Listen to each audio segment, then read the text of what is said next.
다니엘 8장입니다. 7장부터 이어지는 예언이 이제 쭉 흘러가는 겁니다. 7장과 8장은 이제 장은 다르지만은 또 예언 자체는 분류되어 있지만 그렇다고 완전히 분류된 예언은 아니고요. 예언을 해석해 나가면서 이제 느끼겠지만 연결되어 있습니다. 비슷해요. 7장은 벨사살 왕 원년에 받은 환상이라고 되어 있고 8장은 벨사살 왕 치리제 3년에 받은 환상이라고 말합니다. 벨사살 치리 3년이라고 한다면 이제 이 바빌론이 멸망하는 그 시점을 말합니다. 우리가 다 벨사살 왕이 다스리다가 멸망하는 장면을 우리는 다니엘 5장에서 봤잖아요. 그렇죠? 술잔치하는 그날 멸망했습니다. 그러나 8장 사건에서 이미 다니엘은 뒤에 보겠지만요. 어떻게 바빌론이 멸망하고 페르시아가 멸망하는 것을 다 아는 상황이에요. 아는 상황에서 5장에서 페르시아군이 쳐들어왔을 때 뭐 당황할 것도 없다는 얘기죠. 우리 5장을 공부할 때 자세히 보았지만 다니엘은 이 바벨론의 멸망 앞에서 담대했습니다. 하나님의 이 모든 섭리의 모습을 안다는 얘기죠. 자, 무엇을 보았길래 담대할 수 있었는지 그 8장을 보도록 합니다. 처음에 나에게 나타났던 환상 이후 벨사살 왕의 치리자 3년에 한 환상의 나에게 나타났으니 나 다니엘에게 나타났더라. 역시 다니엘이 직접 받은 것이고요. 내가 환상 중에 보았고 내가 보았을 때 나는 엘람 지방에 있는 수산궁에 있었으며 또 내가 환상 중에 보았더니 나는 울레 강가에 있었느니라. 엘람이라는 지역은 지금 수산궁이라 그랬는데 바빌론의 수도는 바빌론이에요. 바빌로니아라는 제국의 수도는 바빌론. 유프라테스 강 중류쯤에 있고요. 페르시아의 수도는 수산, 수사라고도 하고 수산이라고도 합니다. 뒤에 지도 보게 되면 있죠. 페르시아 제국의 수도는 수산이라는 곳이고요. 유프라테스 강 하구 쪽에서 조금 오른쪽에, 조금 동쪽에 있죠. 이제 지도에는 간단하게 그렸지만은 여기는 울레강이라는 지류가 있어요. 거기가 이 지역을 엘람 지역이라고 말하는데 바로 이 부분이 페르시아의 발원지기도 하고요. 페르시아 제국. 메데 페르시아라고 그러죠. 메데는 그 위에 부분이고 페르시아는 아래 부분인데 합쳐가지고 페르시아가 됐다. 이건 지난번에 설명드린 내용입니다. 자, 수산. 예. 지금 환상 중에 수산궁에 있어요. 지금 8장은 아직 바빌론이 멸망하기 전이죠. 벨사살 왕 때니까 아직 바빌론이 멸망하기 전입니다. 그러면 다니엘은 어디에 있어야 돼요? 바빌론에 있어야 되잖아요. 근데 지금 이 수산에 있다 그럽니다. 환상 중에 간 거예요. 맨 원래 자기의 몸으로 수산궁 간 것이 아니라 환상 중에 수산궁으로 이동한 것이죠. 그러니까 뭐냐면은 다니엘은 이 환상 자체를, 그러니까 환상으로 들어가는 입장부터 이미 바빌론이 끝난다는 걸 전제로 두고 가는 거죠. 바빌론 시대라면 바빌론에 있어야 되는데 수산으로 갔단 말이에요. 뭔가 바뀌는구나 라는 것이 지금 8장 2절에서 이미 처음부터 언급이 되고 있습니다. 3절부터가 본격적 환상의 내용이죠. 그때 내가 나의 눈을 들어보았더니 보라, 두 뿔을 가진 순양 한 마리가 강 앞에 서 있는데 그 두 뿔은 길며 하나가 다른 것보다 더 길고 그 긴 것이 나중에 나왔더라. 자, 뿔이 두 개입니다. 뿔이 두 개인데 하나가 더 길어요. 근데 긴 게 나중에 나왔대요. 무슨 말이에요? 두 나라로 연합된 왕국인데 나중에 나온 것이 더 오래 간다 이 말이에요. 그런데 보게 되면 메데와 페르시아가 연합한 왕국인데요. 메디아가 원래 메인 왕국이고 페르시아가 가신국이었어요. 근데 나중에는 페르시아가 메디아를 정복해가지고 완전 페르시아로 쭉 갔다는 얘기죠. 자, 그 말입니다. 그 말. 7장과 마찬가지로 8장도 뒷부분은 해석이에요. 지금 20절 말씀이 해석인데 내가 본 두 뿔을 가진 그 순양은 메디아와 페르시아 왕들이요. 그 거친 순념소는 순념소 뒤에 나오죠. 예. 그래서 이제 4절 보니까 내가 서쪽과 북쪽과 남쪽을 향해 밀어붙이는 순양을 보았는데 역시 뒤에 지도를 보더라도 이제 수산궁에서부터 서쪽과 북쪽과 남쪽을 향해 밀어붙였잖아요. 서쪽을 밀어붙였다는 얘기는 그리스 쪽을까지 밀어붙였다는 얘기고요. 북쪽을 향해 갔다는 얘기는 이쪽 시리아 지역, 이제 소아시아 지역을 먹었다는 얘기고요. 남쪽을 향해 갔다는 얘기는 이집트 쪽을 먹었다는 얘기입니다. 페르시아가 이때 이집트를 먹어서요. 당시 이집트의 왕조는 페르시아 계열의 왕조라고 역사적으로도 알려져 있습니다. 동쪽은 원래 페르시아 땅이니까 원래 이제 그쪽 자기네 지역이니까 그렇죠. 자, 요 말이에요. 지금 4절은 그 말입니다. 4절 뒷부분 그 앞에 설 짐승들이 없으며 그 손에서 구해낼 어떠한 것도 없으나 그 순양은 자기 뜻대로 행하고 크게 되더라. 그렇죠. 아무도 자기를 막을 수가 없는 상황. 보통 페르시아의 대표적인 왕들로 코레스 대왕, 그 다음에 다리우스 대왕 둘을 대표적으로 보잖아요. 이 둘이 정복왕이에요. 정복왕.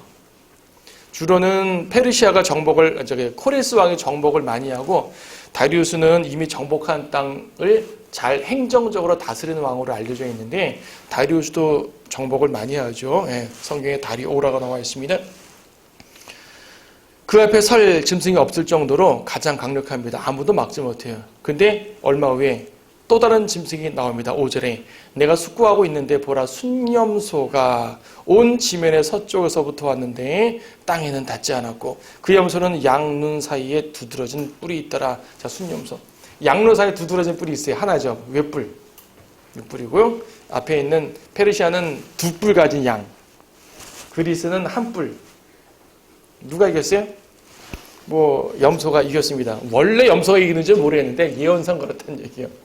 한 뿔 가진 염소가 순양을 물리칩니다. 그리스입니다. 역사적으로 그리스에 대한 예언이죠.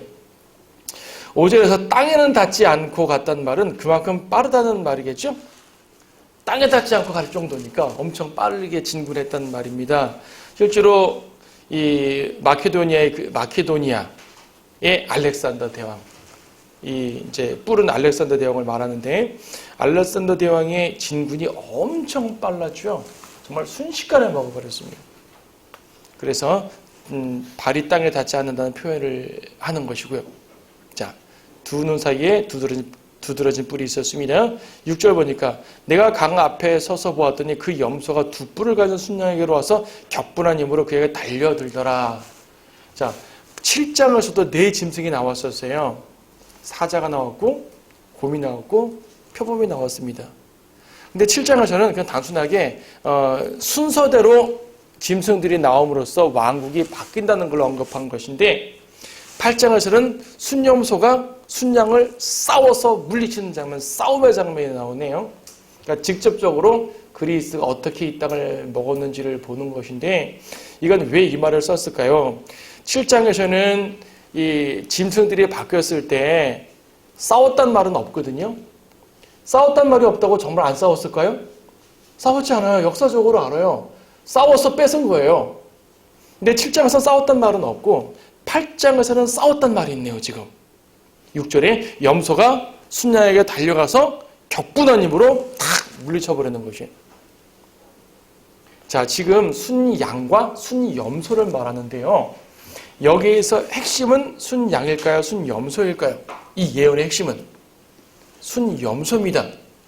지금 순양은 페르시아를 말하고 순염소는 그리스를 말한다고 했는데 뒤에 이어지는 내용을 보게 되면 그리스뿐 아니라 그리스가 나뉘어져요. 뒤에 지도를 보게 되면 그리스가 네 나라로 나뉘어지고 다시 또 세 나라로 재편되고 하는 그런 과정이 있는데 그 중에서 시리아 지역의 왕이 적그리스도와 연관되고 있어요. 그래서 지금 적그리스도 쪽은 페르시아보다도 그리스로 보고 있습니다. 지금 현재 이 8장 예언에서. 그리고 이 그리스 왕이 이스라엘을 침공하는 적그리스도의 모습을 보일 때 상당히 호전적인 왕으로 보여져요. 아주 무서운 왕입니다. 대환란 때 이스라엘을 박해할, 대환란 때 전 세계를 박해할 그 적그리스도는 겉으로는 평화를 내세우지만은 실제로는 무서운 왕이죠. 무서운 왕이죠. 예, 무서운 왕이에요. 막 박해하고 죽인단 말입니다. 세상에 이런 독재자 없습니다. 히틀러보다 강한 독재자입니다. 김일성보다 강한 독재자입니다. 스탈린보다 강한 독재자입니다. 역사상 그 어떤 독재자보다 강한 독재자가 될 사람이 적그리스도입니다. 적그리스도를 말하기 위해 지금 등장을 시킨 나라가 그리스고 알렉산더. 알렉산더 자신은 생각보다 잔인한 사람이 아니에요. 역사에서 평가할 때 물론 이제 모든 독재자들은 어느 정도 잔인성이 있지만 그래도 그렇게 우리가 알기로 그렇게 잔인한 왕은 아니에요. 근데 이 그리스에서 이어지는 왕들 가운데 적그리스도의 예표가 등장합니다. 그래서 적그리스도의 잔인성을 말하기 위해서 8장에 순양을 등장시킬 때 처음부터 호전적인 민족으로 등장시키는 것이에요. 적그리스도는 무서운 존재입니다. 무서운 존재예요. 함부로 대환란 들어가면 안 되는 거예요. 큰일 납니다. 가면 뭐 잘하면 좀 살겠지. 아니요. 살긴 살겠죠. 엄청 힘들게 사는 곳이 대환란입니다. 그래서 처음부터 뭔가 무서운 왕이네? 라는 걸 암시해 주는 것이죠. 자, 7절에 보니까 또 내가 그를 보니 순양에게 가까이 나와서 그에게 활을 내어 순양을 받아 그의 두 뿔을 꺾으니 그 순양에게는 염소 앞에 설 힘이 없더라. 그래서 염소가 순양을 땅에 집어 던져서 짓밟아도 그의 손에서 순양을 건져낼 자가 아무도 없었더라. 완전히 강성한 모습이죠. 그러므로 그 순염소가 매우 강대해지다가 강하게 되었을 때 그 뿔이 꺾였으니 이는 두드러진 뿔 넷이 하늘의 네 바람을 향해 나왔습니다. 지금 이 상황을요 21절 보니까 21절 그 거친 순염소는 그리스의 왕이며 그 양눈 사이에 있는 큰 뿔은 첫째 왕이라. 자, 그리스의 왕이 쭉 이어질 텐데 첫째 왕이에요. 이제 그 뿔이 꺾이고 그 대신 그 자리에서 네 뿔이 일어났으니 네 왕국이 그 민족에서 일어날 것이나 그의 관세에는 미치지 못하더라. 네 왕국이 일어났는데 원래 첫 번째 그리스 왕인 알렉산더에는 미치지 못한단 말이에요. 자, 지도를 잠깐 보세요. 지도를 보게 되면 오른쪽에 있는 위에 지도. 자, 그리스 알렉산더는 사실 그리스라 말하지 않고 마케도니아라고 말해야 됩니다. 이 사람은 마케도니아 사람이에요. 그리스와 마케도니아는 다릅니다. 원래 나라가. 근데 보통 그리스라고 말하는 이유는 알렉산더가 자기는 마케도니아 사람이지만 그리스인이라고 항상 스스로를 인식했어요. 왜냐하면 알렉산더 대왕의 스승이 우리가 보통 아는 그 철학자 아리스토텔레스가 스승이에요. 아리스토텔레스에게 철학을 배우고 그리스의 그 의식을 갖고 있었어요. 그리고 알렉산더가 정복하는 모든 곳마다 그리스식 문화를 집어넣습니다. 지금 페르시아는 동방 아니에요. 바빌론, 페르시아, 동방에게 그리스의 문화, 그리스의 모든 걸 막 사상을 집어넣는 것이에요. 그래서 그리스는 서방 아니에요. 서방과 동방이 짬뽕이 되는 것이죠. 요즘 말로 하면 뉴에이지예요. 뉴에이지 운동을 이룬 것이에요. 뉴에이지 운동을 이룬 것이고 당시로서는 상당히 파격적이었죠. 파격적이었고 근데 이 알렉산더가 죽은 다음에 네 나라로 갈려졌다 그럽니다. 왜냐면 알렉산더는 후계자가 없이 죽어요. 32, 33살에 죽습니다. 죽으니까 이제 아이가 되게 어리거든요. 그리고 그리스인들이 보기에 인정받을 만한 왕자님이 아니에요. 후계자가 없습니다. 그래서 장군들이 이제 이 알렉산더가 죽으려고 그런 임종 순간에 장군들이 묻습니다. 후계자를 누구로 할까요? 그랬더니 알렉산더가 하는 말이 후계자는 강한 자 그러고 죽어요. 너희들 싸워서 강한 자를 먹어라 이거예요. 뭐 이런 왕이 있어요. 후계자를 정해주고 가야지 왕국이 안정될 거 아닙니까? 근데 알렉산더는 강한 자 해놓고 죽어버렸지. 그래서 싸운 거죠. 내가 강한 자예요. 자기가 먹어야 돼요.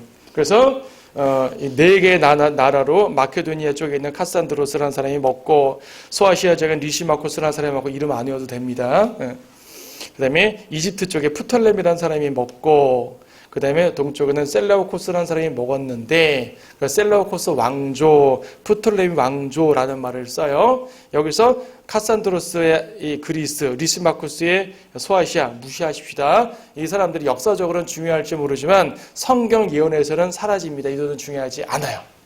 중요하지 않고요. 나중에 리시마코스는 또 셀라우코스에 먹혀버리니까 새 왕국으로 나누죠.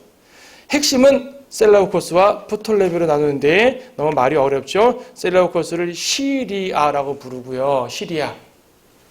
프톨레미를 그냥 이집트라 부르시면 됩니다. 이집트와 시리아 두 나라의 대결로 압축이 됩니다. 두 나라의 대결로 압축이 되는데 이 셀레우코스 같은 경우는 시리아는 이 지도 중에 바빌론 왼편, 왼쪽 부분밖에 안 되는데 왜 시리아라 말합니까? 그쪽 시리아에서 주로 다스렸기 때문이에요. 그리고 이 나머지 거대 페르시아의 전체 지역을 다스리는 사람이 셀레우코스인데 나중에는 페르시아의 원래 지역들, 즉 동쪽 지역들 다 잃어버려요. 다 독립해버립니다. 자기들끼리. 그리고 시리아 지역과 이집트 지역의 각축으로 이어지게 됩니다. 보통 여러분 이 시대를 헬레니즘 시대라는 말을 써요. 헬레니즘 시대라는 말을 쓰고 또 헬라 왕국이란 말을 써요. 여러분 헬라란 말 들어보셨죠? 헬라. 이 성경이 신약 성경이 무슨 언어로 기록되어 있다고 그럽니까? 헬라어. 헬라어는 다른 말로 그리스어. 요즘은 헬라어란 말도 아주 그냥 그리스어라 그래요. 그냥 헬라어라 그러는데 그리스어. 그렇죠? 이때가 헬레니즘 시대의 전체 지역이 헬라어가 공용어가 됐어요. 비록 셀레우쿠스, 프톨레미 장군들인데 이 장군들이 바로 그리스 사람일 거 아니겠어요. 알렉산더의 장군이니까. 알렉산더 밑에는 장군들이 나라를 세운 거예요. 그러니까 결과적으로는 동방도 이집트도 모두 그리스인들이 다스리는 나라예요. 알렉산더는 죽었지만 그리스인들이 다스려요. 이들이 다스리는 한 몇백 년 동안을 전체를 헬라화된 시대란 의미에서 헬레니즘 시대라고 말하는 것이고 그 시대에 사용되는 언어가 헬라어였고 그 중에 하나가 이스라엘 지역도 헬라어가 사용되게 된 것이고요. 이 헬레니즘 시대 때문에 알렉산더는 정복만 하고 죽었어요. 정복만 하고 더 이상 한 게 없어요.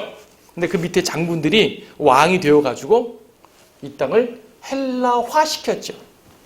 가장 대표적인 게 헬라어로 된 신학성경을 나온 것이고 그러면 여러분 헬레니즘 좋은 거네요. 성경도 기록해주고 헬라 시대 좋은 거네 라고 생각할 거 없이 헬라어로 기록됐다는 말일 뿐이지 당시에 예루살렘이 헬라화됐다는 얘기는 세속화됐단 말이에요.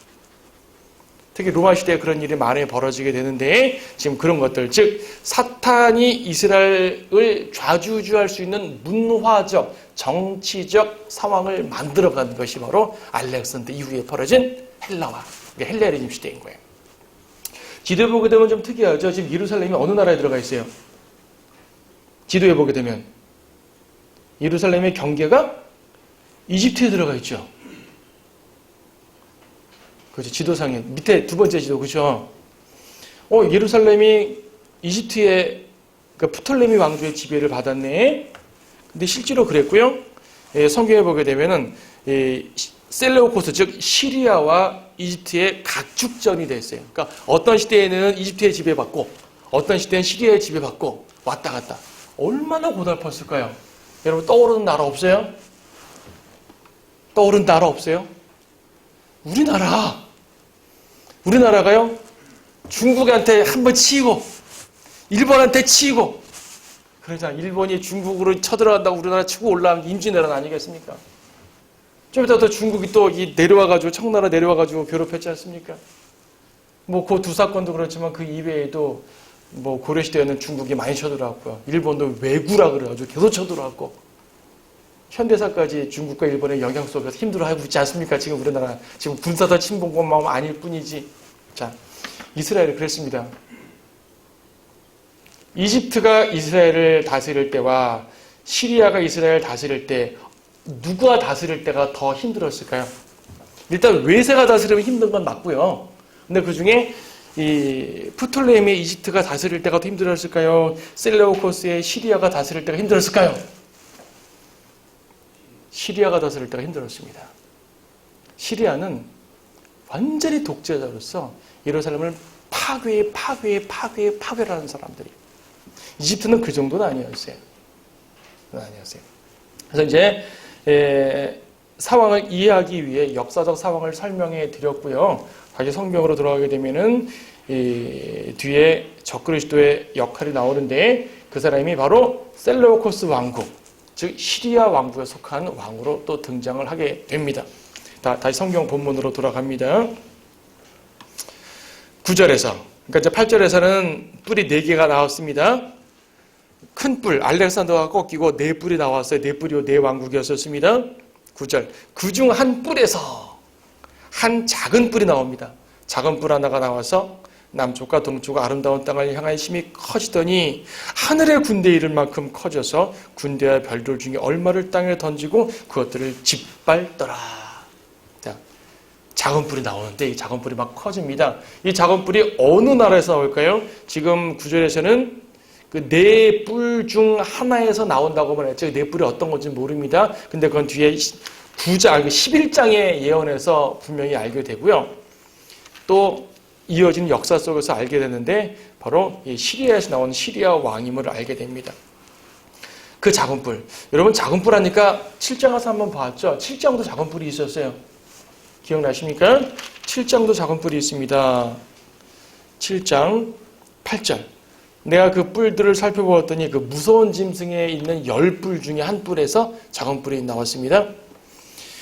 그것들 가운데 또 다른 작은 뿔이 나오더니 먼저 나온 뿔 3개가 그 앞에서 뿌리째 뽑혔더라. 또 보라, 이 뿔에는 사람의 눈 같은 눈이 있고 또 큰 일들을 말하는 입이 있더라 그랬습니다. 사람을 뿔로 묘사했고요. 이 작은 뿔이 적그리스도였었습니다. 그럼 7장의 작은 뿔이 적그리스도라면 8장의 작은 뿔도 적그리스도겠죠. 적그리스도예요. 적그리스도는 적그리스도인데 적그리스도는 마지막 때에 등장하는 인물이고 역사상으로는 적그리스도의 예표되는 인물이 등장하겠죠. 과거 역사 속에서는. 그럼 그 예표된 인물이 누구냐면 우리가 보통 일반적으로 말하는 그 안티오코스 에피파네스라고 말하는 그 사람이에요. 들어보셨어요? 안티오코스 에피파네스. 이 시간에는 말이 기니까 줄여서 말합니다. 안티오코스 4세라고 말하겠습니다. 에피파네스라고 말하면 또 다른 에피파네스가 또 있어요. 이 사람 말고도. 그래서 이제 풀네임을 쓰려면 안티오코스 에피파네스라고 하는데 말이 좀 길고 발음하기 불편하니까 그냥 안티오코스 4세 줄여서 안 4세라 그냥 그렇게 하겠습니다. 이 안 4세가 역사적으로 이스라엘 백성을 그 예루살렘을 아주 악하게 힘들게 만들었던 그 왕이고요. 미래에는 대환란 때 이 인물이 예표하는 진짜 짐승, 즉 적그리스도가 등장을 한다는 말이에요. 그래서 이 예언이 이중적용이에요. 이중적용. 자 보세요. 지금 9절 10절 이어지는 거 볼 때 지금 페르시아가 나왔고요. 그리스가 나왔네요. 알렉산더가 나왔습니다. 그 네 장군들이 나왔어요. 그럼 자연스럽게 당시 역사 속에 있던 어떤 인물이 나와야 되잖아요. 근데 아닌가 아니라 그 인물이 등장하고 이스라엘을 괴롭혔다 그래요. 근데 10절에 보니까 하늘의 군대에 이를 만큼 커졌다고 합니다. 아무리 위대한 독재자, 무서운 독재자라도 하늘만큼 커진 사람이 있었습니까? 아무리 스탈린의 위세가 높고 아무리 히틀러의 위세가 높았다 할지언정 아무리 나폴레옹의 위세가 대단했다 할지언정 하늘에 이를 만큼 높아진 적이 있었을까요? 이 사람이 뭐라고 하늘에까지 이르겠습니까? 또 별들 중 얼마를 땅에 던진다 그래요. 막 하늘에 이를 만큼 하니까 나름대로 비유적 표현이라고 인식할 수도 있겠어요. 그래야 위세가 높다는 말을 그렇게 표현했겠지. 별들을 땅에 던져요. 별들. 별은 구체적으로 말해도 천사입니다. 천사를 땅에다 집어던져요. 사람들은 어떻게 해석하냐면 이 별은 진짜 별이 아니라 당시에 위대한 장군들, 위대한 왕들을 말하는 거야. 오늘날도 뭐 심지어 이 연예인들도 스타라 그러잖아. 스타. 그렇죠? 스타란 말은 위대한 사람을 말하는 거니까 그렇게 말하는 것이야. 하지만 성경은 그렇게 말하지 않습니다. 계시록 어디 12장 말씀 보시죠. 12장 말씀. 3절. 하늘에 또 다른 이적이 나타났으니 보라 커다란 붉은 용 한 마리가 있는데 7머리와 10뿔이 있고 그 머리들 위에는 7 왕관이 있더라. 그런데 그의 꼬리로 하늘의 별 3분의 1을 끌어다가 땅에 던지더라. 그랬어요. 대환란 때의 모습이에요. 대환란 때 용이 하늘의 별을 땅에 집어 던집니다. 이 사건을 지금 다니엘 8장에서 말하는 것이에요. 별들은 보통 천사를 말하기 때문에 천사들의 타락과 연관해서 쓰여지는 설명인데요. 그러면 8장 다시 다니엘로 돌아와서 다니엘 8장 10절에서 말하는 이 작은 뿔은 보통 인간 사람이에요? 아니면 특별한 사람이에요? 특별한 존재죠. 미래의 적그리스도입니다. 미래의 적그리스도. 근데 역사적으로는 과거 시리아 왕 중에 한 명인데 미래의 적그리스도이기도 해요.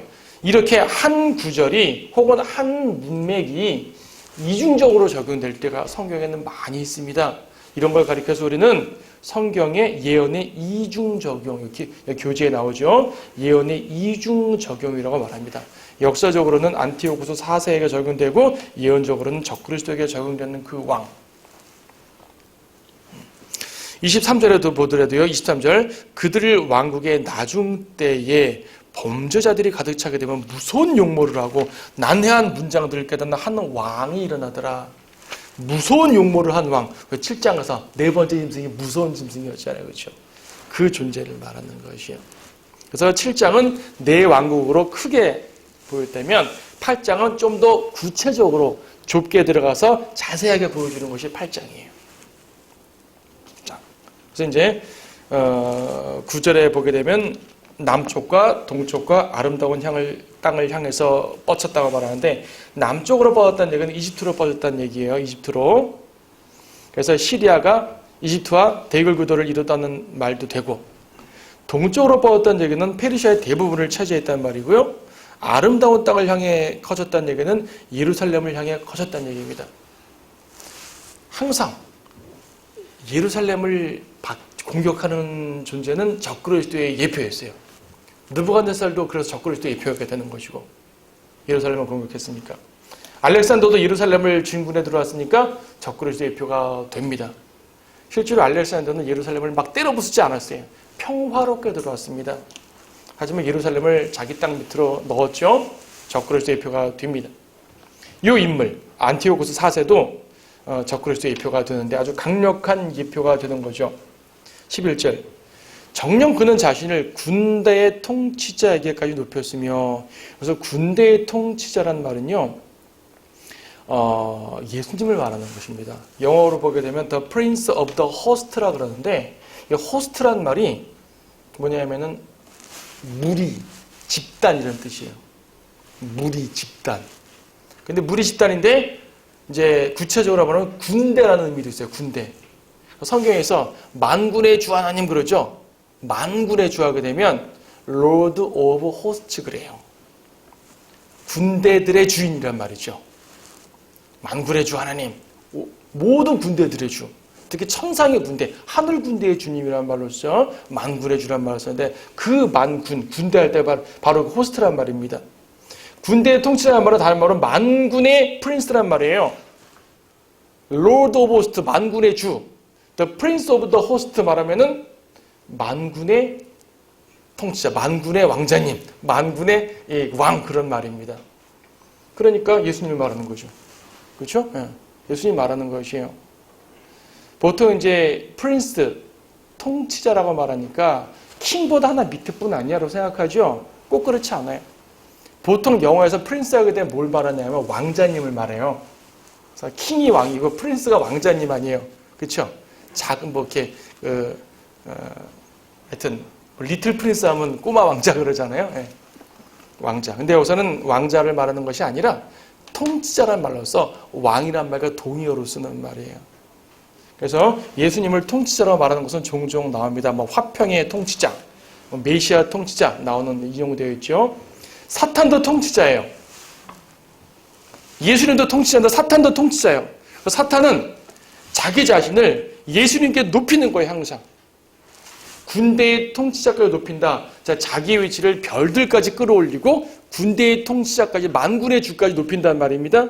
이건 사탄의 모습이죠. 여러분 이 모습을 어디서 봤어요? 이 모습을 이사야서 12장에서 봐요. 14장에서. 다시 보세요. 이사야 14장 말씀.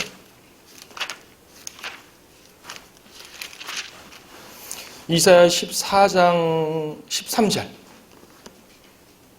이는 내가 내 마음속에 말하기를 내가 하늘에 올라가서 내가 내 보좌를 하나님의 별들보다 높일 것이요 내가 또한 북편에 있는 회중의 산 위에 앉으리라. 내가 구름들의 높은 곳들 위로 올라가 내가 지금 그 높으신 분같이 되리라. 하늘로 올라가는 것이요. 자, 사탄이 처음에 하나님을 반역할 때 이때부터 하나님의 위치를 찬탈했습니다. 찬탈하려 했습니다. 찬탈하지 못했죠. 찬탈하려 한 것이죠. 그러다가 이제 심판받은 거죠. 대환란 때도 마찬가지의 모습이죠. 적그리스도는 바로 하나님의 위치를 차지하려고 노력합니다. 생각해 보세요. 적그리스도가 하나님의 위치를 차지할 수 있을까요? 없을까요? 우리는 당연히 안 된다고 생각합니다. 당연히. 근데 가만 보세요. 계시록의 19장을 보게 되면 적그리스도가 세상 군대를 모아서 아마겟돈 전쟁을 일으킵니다. 아마겟돈 전쟁 알죠? 아마겟돈이라는 지역에 세상 모든 군대를 집결합니다. 누구와 싸우기 위해 집결합니까? 하늘로부터 내려오시는 예수 그리스도의 하늘 군대와 맞서 싸우기 위해 집결하는 것이에요. 이게 말이 된다고 생각하세요? 세상에 어떤 군대가 하늘 군대를 맞서 싸우겠어요? 근데 그걸 한대요. 그걸 한대요. 근데 그 군대들이 적그리스도를 따라서 거기 또 총을 들고 있대요. 여러분 상상이 됩니까? 근데 그걸 해요. 왜 그럴까요? 역사상 수많은 사건들을 통해서 사탄은 시시탐탐 하나님의 권위를 무시하고 자기가 하나님의 위치에 올라가려는 노력을 상당히 많이 했었어요. 그 중에 하나가 세상 종교들, 세상 정치를 통해서 자기가 왕이 되고 신이 되는 거죠. 근데 어리석은 사람들은 그걸 또 따랐잖아요. 그리스도인 이외에 모든 사람들은 사탄의 말을 듣고 그걸 따랐어요. 사탄이 하나님보다 높다라고 칭송해 왔었습니다. 이렇게 세뇌된 사람들이 대환란 때 하늘로부터 오시는 신발 타고 오신 예수님의 군대를 막기 위해 핵폭탄 가지고 이렇게 맞서 있다는 사실이죠.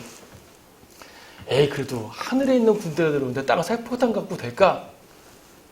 그걸 가능하게 하는 것이 오늘날 SF 영화들이에요. SF 영화 보게 되면 우주인 내려올 때 인간들이 비행기 갖고 막 공격하잖아요. 처음엔 지다 나중에 이기잖아요. 폭탄 쏘면서. 그러니까 사람들의 생각 속에 인간이 하늘의 군대를 싸워 이길 수 있다는 생각을 가서 집어넣어 주는 거예요, 지금. 물론 영화에서 보는 그 외계인은 나쁜 외계인이지만 사람들 머릿속에 집어넣는 거죠. 예수 그리스도의 군대가 내려올 때 적그리스도가 뭐라 그랬어요? 저 왕은 이 땅을 파괴하러 오는 왕이다. 맞잖아요. 예수님이 이 땅을 파괴하러 오는 왕이고 이 더러운 세상을 파괴하고 새롭게 건설하는 분인데 어쨌든 적그리스도가 선전하려면 이 세상을 파괴하러 온 분이라고 선전할 거 아니겠어요? 그럼 사람들이 맞서 싸우겠죠. 그동안 외계인 등등 이야기를 많이 들었기 때문에 세뇌도 되었을 것이고 하늘에서 오는 분은 나쁜 존재여야 돼. 나쁜 군대라고 생각을 하는 것이. 그래서 하는 것이. 그 일을 지금 다니엘은 예언해 놓은 것입니다. 다니엘은 그걸 예언해 놓은 것이에요. 하늘의 군대와 맞서 싸운다? 상상이 안 돼요. 근데 한대요, 그걸. 이걸 이루기 위해 사탄은 지난 6,000년 동안 지속적으로 사람들의 마음의 법을 바꾸고 있었습니다. 우리 7장에서 봤잖아요. 때와 법을 변경시키는 존재라고. 양심의 법, 마음의 법, 자연의 법을 변경시키는 존재예요. 이 사람은 지금. 사탄은. 사람들의 마음속에 선한 것도 나쁘게 인식하고 악한 것도 좋게 인식을 해버리면서 사탄은 좋은 존재, 예수님은 나쁜 존재.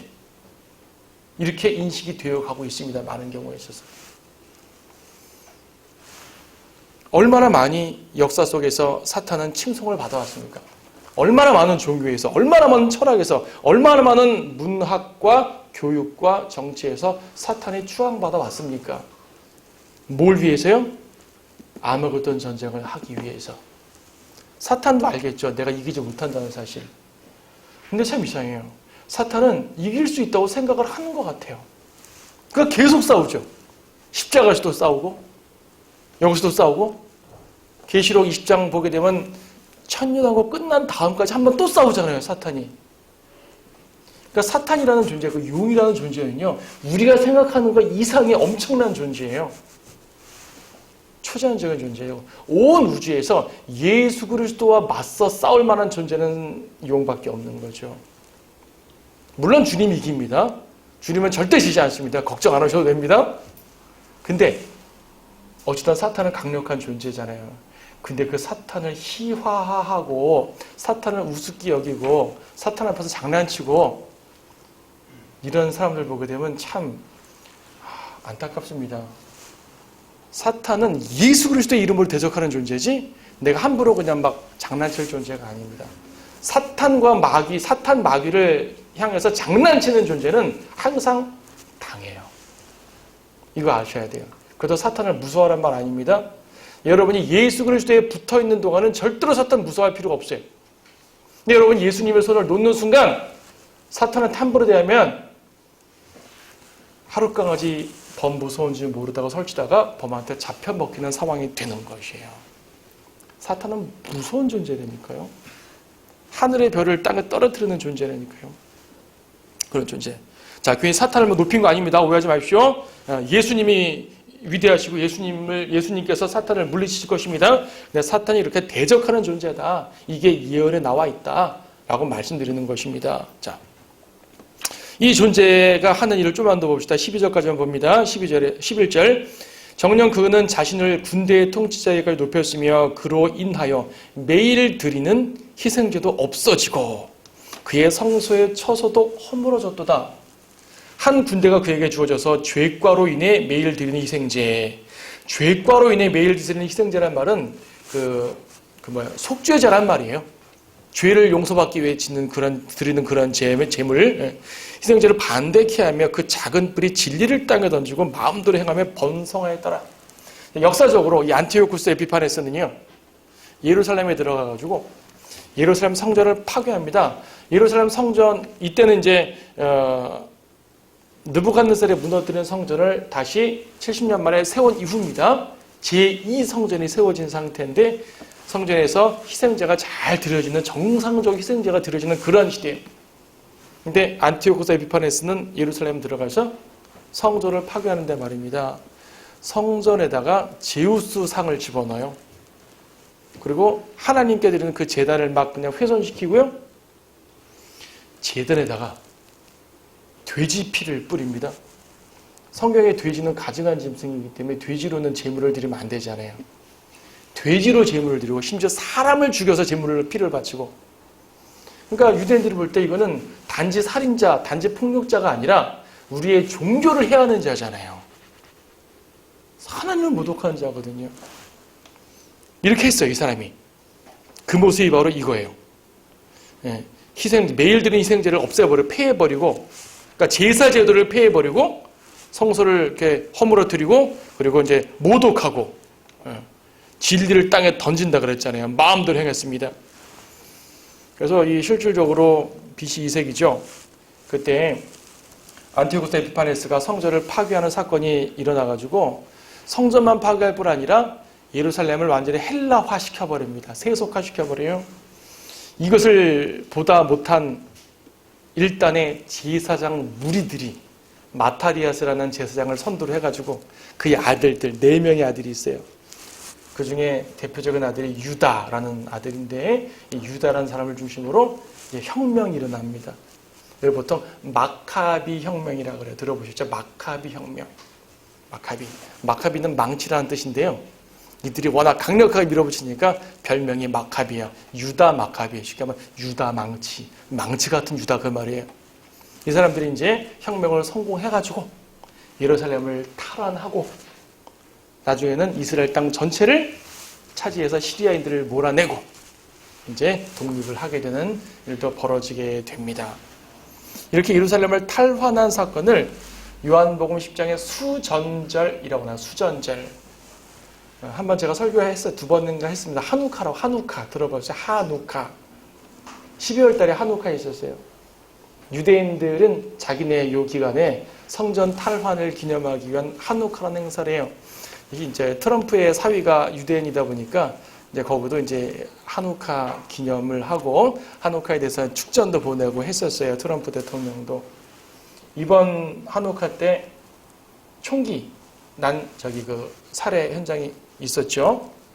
하여튼 유대인들을 미워하는 사람들은 뭐 유대인 행사 때마다 등장해가지고 이제 총기 그 사건도 일어나고 막 그랬었습니다.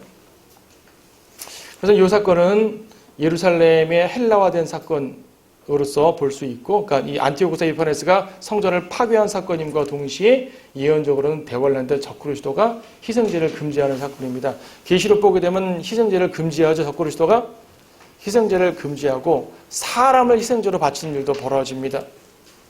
대환란 때 적그리스도가 희생제를 금지한다는 말은 무슨 말이에요? 달리 거꾸로 말하면 대환란 때 이스라엘에 희생제를 드리는 일이 있단 말이죠. 희생제를 드리는 제도가 있으니까 그걸 폐하죠. 현재 이스라엘에 희생제 드립니까? 안 드립니까? 안 드려요. 왜냐하면 성전이 없으니까.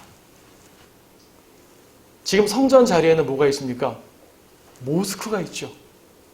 이스라엘 모스크가 있고요. 황금 돔 사원이라고 모스크가 있어요. 성전 자리에 모스크가 있고요. 성전토의 서쪽에 있는 벽. 이 벽만 유대인들이 접근이 가능해요. 관광객들은 그 모스크 앞까지 다 마당까지 들어갑니다. 이스라엘 사람들은 못 들어가요. 군인만 빼고. 물론 그 회당 안에는 모스크 안에는 못 들어가요. 회교도들만 들어가고 우리는 못 들어가고 밖에만 보고 나오는데 이스라엘 사람은 그 마당도 못 들어가고 이 벽에 서가지고 통곡의 벽이라 그랬잖아요. 종이 쪼가리 붙여놓고 기도하고 막. 그 다음에 청소부가 다 청소해서 종이 다 빼버리고 그 다음에 또 기도하면서 종이 쪼고 또 집어넣고 이렇게 몇백 년 동안 해오고 있죠. 그 예루살렘이. 그러니까 성전이 있어야지 희생제를 드리죠. 희생제를 드려야 적그리스도가 폐질하죠. 그래서 지금 이스라엘 희생제를 드리는 행사가 없으니까 무천년 주지자들이 다니엘 보면서 에이 무슨 적그리스도가 무슨 희생제를 폐지해. 희생제를 드려야 폐지해야지 라고 말합니다. 그래서 이것을 철저히 안티오코스 4사 사건으로만 한정시킵니다. 근데 이것은 예언이에요. 예언. 다른 말로 하면 곧 어느 순간에 이스라엘이 희생제를 드리는 사건이 생긴다는 얘기죠. 성전이 세워진다는 얘기예요. 여러분 벌써 30-40년 전부터 이스라엘 성전 세워진다는 얘기 계속 있었습니다. 성전 심지어 미국에서요 돌도 다 깎아놨대요. 다 깎아놓고 이제 허락만 떨어지면 가서 진다 이거예요. 그 얘기가 30-40년 전부터 들려왔어요. 계속 미뤄지죠. 미뤄지니까 사람들의 마음속에 지워집니다. 에이 아닌가 보다. 아니요 기회요. 이루어질 것입니다. 언젠가 될 것인데 거창한 성전 될지 아니면 성막처럼 천막으로 될지 어쨌든 세워질 거예요. 희생제가 드려질 것입니다. 대환란 때는 희생제가 드려지는 시대. 그러면 여러분들은 알겠죠? 희생제가 드려지기 전에 우리는 올라간다는 것. 성전이 세워지기 직전에 휴거될지 성전 세워지는 걸 보고 휴거될지는 몰라요. 거기까지는 성경에 안 나옵니다. 하지만 성전이 세워지면 희생제가 드려질 것이기 때문에 그럼 적그리스도의 활동 영역이 생기는 것이기 때문에 우리는 그 전에 올라간다는 얘기예요. 그래서 그리스도인들이 성전이 세워진다는 뉴스에 민감할 수밖에 없죠. 한동안 잠잠하다가 어느 뉴스에서 희생자 관련된 얘기가 나오면은 성전 관련된 얘기가 나오면은 쫑긋합니다. 보는 거죠. 그렇다고 시한부 종말론자처럼 할 필요는 없어요. 관심을 갖고 주님께서 가까이 오실 그날이 다가왔다는 것을 생각하고요. 여러분 마음속에 긴장 늦추지 마십시다. 우리 평상시처럼 살다가도요. 어떤 믿음의 문제, 재림에 관한 특히 문제, 이런 문제가 등장하게 되면 긴장하셔야 돼요. 왜냐하면 이것은 직접적으로 여러분들이 그리스도의 심판석과 연관될 것이기 때문에 그런 마음을 가지고 이런 거 다니엘을 공부할 때마다 그냥 어려워서 그냥 눈 감지 마시고요. 내 안에 있는 예수 그리스도에 대한 재림에 대한 소망을 다시 한번 일깨우는 시간을 갖고요. 이번 한 주간도 그런 소망을 가지고 승리하는 여러분들 되시기를 바랍니다.